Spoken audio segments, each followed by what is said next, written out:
ഒരു ബഡ് ചെയ്ത് കഴിഞ്ഞാൽ 30 ദിവസം ആകുമ്പോൾ 28-30 ദിവസം ആകുമ്പോഴാണ് നമ്മൾ ഇതിന്റെ ബഡ് ഈ പേപ്പർ അഴിച്ച് കളയുന്നത്. അതിനുശേഷം ഇപ്പൊ ഇതൊരു 2 മാസം എന്ന് വെച്ചാൽ ഒരു 50-60 ദിവസമായ തയ്യ.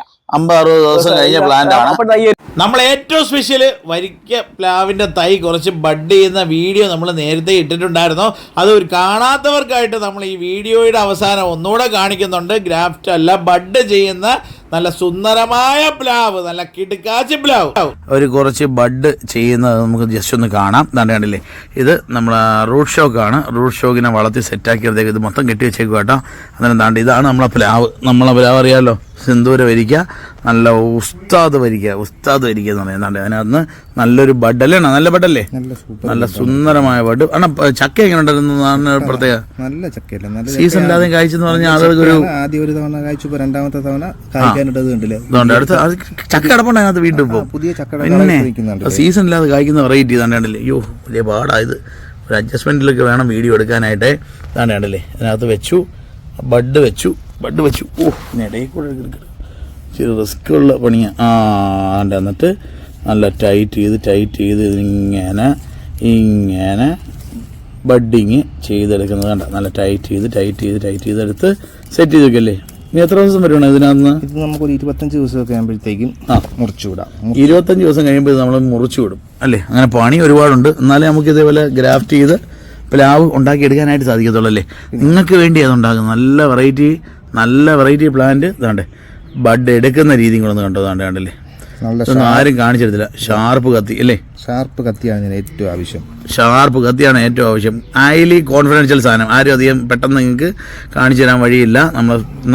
നമ്മളെ പ്ലാവ്, നമ്മളെ റൂട്ട് ഷോക്ക്, നമ്മൾ ആ തൊലി ഇളക്കി ആണ്ടെ നിങ്ങൾക്ക് വേണ്ടിയിട്ട് തന്നെയല്ല, നല്ല ആരോഗ്യമുള്ള റൂട്ട് സ്റ്റോക്ക് ആയിരിക്കണം. നല്ല ആരോഗ്യമുള്ള റൂട്ട് സ്റ്റോക്ക് ആയിരിക്കണം. പച്ചപ്പിലും കെട്ടി തുടങ്ങാം അല്ലേ?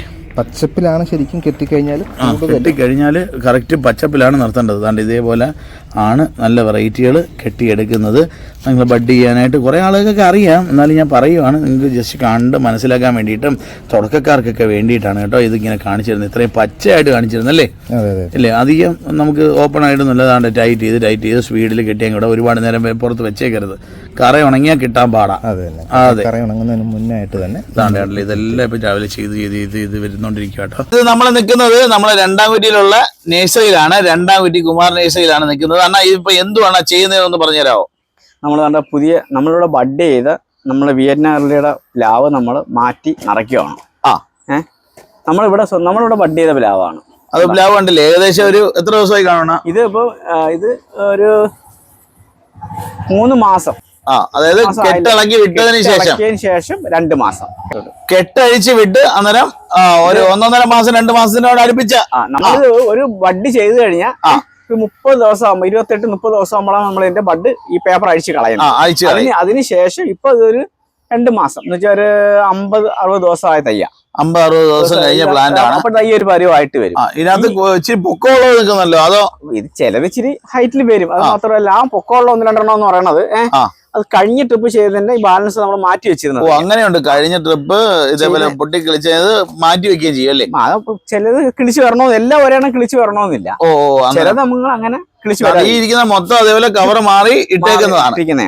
ഈ സൈസ്. അത് മാത്രമല്ല, ഇത് എന്ത് ക്വാളിറ്റി നമുക്ക് കൊടുക്കാൻ പറ്റും? ഇത് നമ്മൾ സ്വന്തം നമ്മളിവിടെ ചെയ്ത വിയറ്റ്നാമിലെയാണ്. നമുക്ക് 100% വിശ്വസിച്ച് കൊടുക്കാൻ പറ്റും.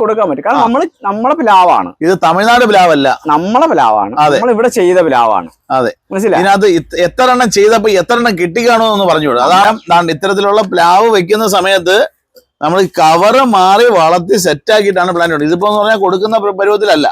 ഇതിനി കുറച്ചും കൂടെ വളർത്തിയിട്ടേ കൊടുക്കത്തോ അല്ലേ? നമ്മളിനി ഇത് വളർത്തി ഒരടിയെങ്കിലും ഹൈറ്റ് ആയി 1.5 അടി, അത് പോവാത്ത രീതിയിൽ ഇപ്പൊ പറഞ്ഞാൽ പോവാത്ത രീതിയിലാക്കിയിട്ടേ കൊടുക്കാൻ പറ്റത്തുള്ളൂ നമുക്ക്. എന്ന് പറഞ്ഞാൽ വളരെ വില കുറഞ്ഞ രീതിയിലൊക്കെ ഉണ്ട് പ്ലാവ്. ഇപ്പൊ പറഞ്ഞില്ലേ, 10-30 രൂപയ്ക്കോ 25 രൂപയ്ക്കോ ഒക്കെ പ്ലാവ് കിട്ടുന്നുണ്ട്, ഹോൾസെയിൽ വിലയ്ക്ക് കിട്ടുന്നുണ്ട്. പക്ഷെ സംഭവം എന്ന് പറഞ്ഞു കഴിഞ്ഞാല് ഇത് ബൾക്കായിട്ട് മാസീവായിട്ട് ഉണ്ടാക്കുന്ന സ്ഥലങ്ങളിൽ നല്ല ക്വാളിറ്റി വേണമല്ലോ. ക്വാളിറ്റി ആണല്ലോ. ഇപ്പം ഉദാഹരണം പറയുകയാണെന്നുണ്ടെങ്കിൽ, നമ്മളിപ്പോൾ വർഷങ്ങൾക്ക് മുമ്പ് ഒരു ലോങ്കൻ പഴത്തിന്റെ തൈ മേടിച്ചു. ഞങ്ങൾ അവിടെ പോയി ആ തോട്ടം കണ്ടപ്പോഴത്തേക്ക് തോട്ടം കണ്ടു കഴിഞ്ഞപ്പോഴത്തേക്ക് ഈ ഒരു ലോങ്കന്റെ സീഡ് തൈ എടുത്ത് വേറൊരു സീഡ് തൈക്കകത്ത് സൈഡ് ഗ്രാഫ്റ്റ് പിടിച്ചു വെച്ചേക്കുന്നത്. അതായത് പ്ലാന്റ് ഇത്രേ പൊക്കേ ഉള്ളൂ.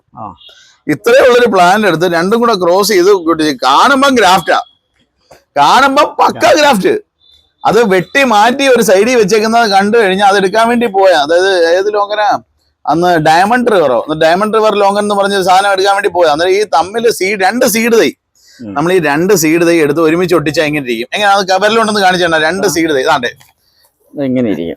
രണ്ടും കൂടെ അങ്ങനെ ചേർത്ത് അങ്ങ് ഗ്രാഫ്റ്റ് ചെയ്യും, സൈഡ് ഗ്രാഫ്റ്റ് ചെയ്യും. അങ്ങനെ ഉണ്ടാക്കി വെച്ചേക്കുന്നത് ചെന്ന് നോക്കിയപ്പോഴത്തേക്ക്. അന്നേരം അതും കൂടെ ഒന്ന് മനസ്സിലാക്കാൻ വേണ്ടി പറഞ്ഞാ. അന്നേരം ഇതേപോലെയുള്ള പ്ലാവുകൾ ഇത്രയും ഈ ചെറിയ പ്ലാവ് അല്ല കൊടുക്കുന്നത്, ഇത് വളർത്തി സെറ്റാക്കിയിട്ടേ കൊടുക്കത്തുള്ളൂ.